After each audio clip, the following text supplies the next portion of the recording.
अस्सलाम everyone and welcome to my channel health care.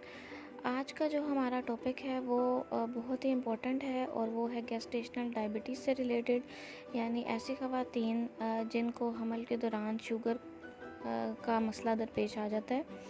और ये किस दौरानिए में होता है? ये 24वें हफ्ते से लेके 28वें हफ्ते के दौरान तशख़ीस इसकी होती है।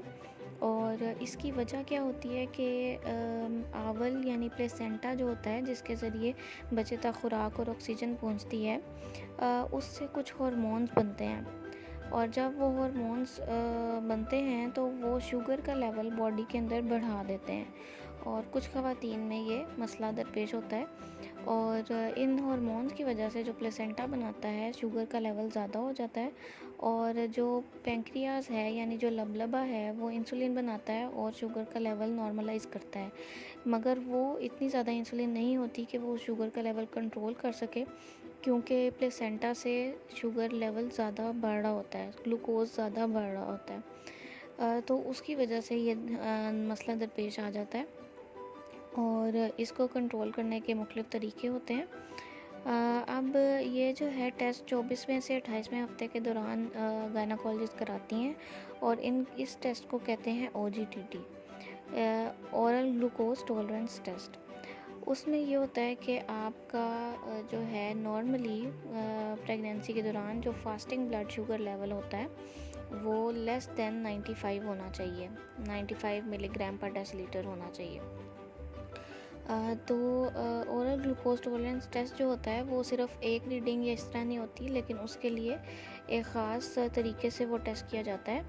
वो तरीका ये होता है कि आपने 12 घंटे 8 से 12 घंटे का फास्टिंग होती है करना होता है और उसमें आपने कुछ खाना नहीं होता। और 8 मिनिमम जो है वो 8 घंटे होता है।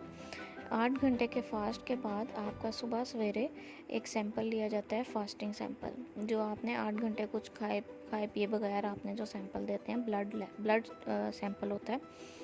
और वो सैंपल लिया जाता है, फास्टिंग सैंपल। उसके बाद 1 घंटा आपको पिलाया जाता है ग्लूकोज वाटर और वो जो है शुगर तकरीबन 75 ग्राम शुगर होती है, वो पानी में घोलकर वो आपको पिलाया जाता है। और उसके पीने के बाद से टाइम नोट किया जाता है और 1 घंटे के बाद आपका दूसरा सैंपल कलेक्ट किया जाता है। और वो सैंपल कलेक्ट करने के बाद एक आपका जो है फिर तीसरा सैंपल लिया जाता है जो कि उसके 1 घंटे के बाद होता है।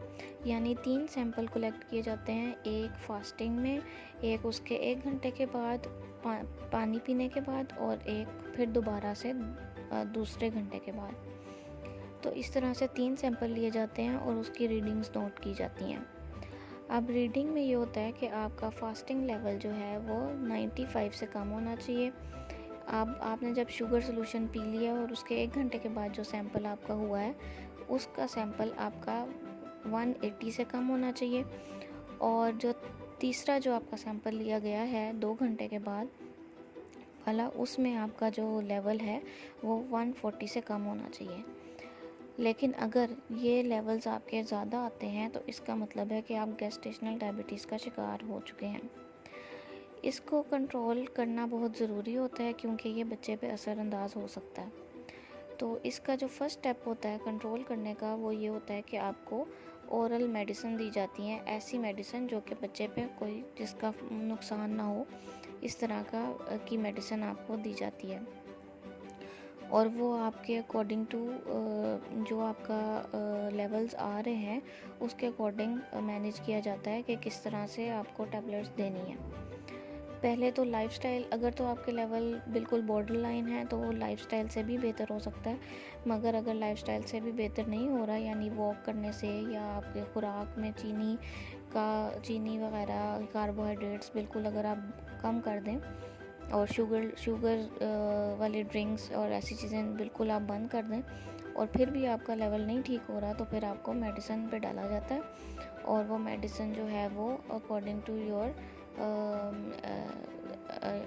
योर लेवल्स जो है वो दी जाती है। अगर उससे भी ठीक ना हो तो फिर आपको इंजेक्टेबल जो इंसुलिन होती है वो आपको दी जाती है, जिससे आपका लेवल बिल्कुल नॉर्मलाइज हो जाता है। तो ये थी कुछ मोटी मोटी बातें गेस्टेशनल डायबिटीज़ से रिलेटेड।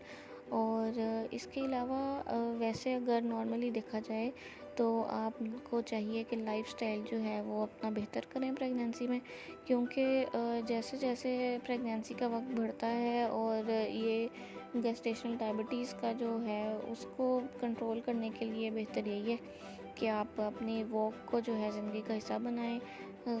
भागने वाली वॉक ना हो, मसलन हल्की फुल्की वॉक हो, लेकिन आप आधा घंटा वॉक लाजमी करें। इसके अलावा सब्जियां खाएं और चीनी सॉफ्ट ड्रिंक्स और इस तरह की चीज़ें जो है वो आपने कार्बोहाइड्रेट्स बिल्कुल कम कर देने हैं। तो इससे भी ये है कि आपकी प्रेगनेंसी हेल्दी रहेगी और गेस्टेशनल डायबिटीज़ का मसला भी दरकार नहीं होगा।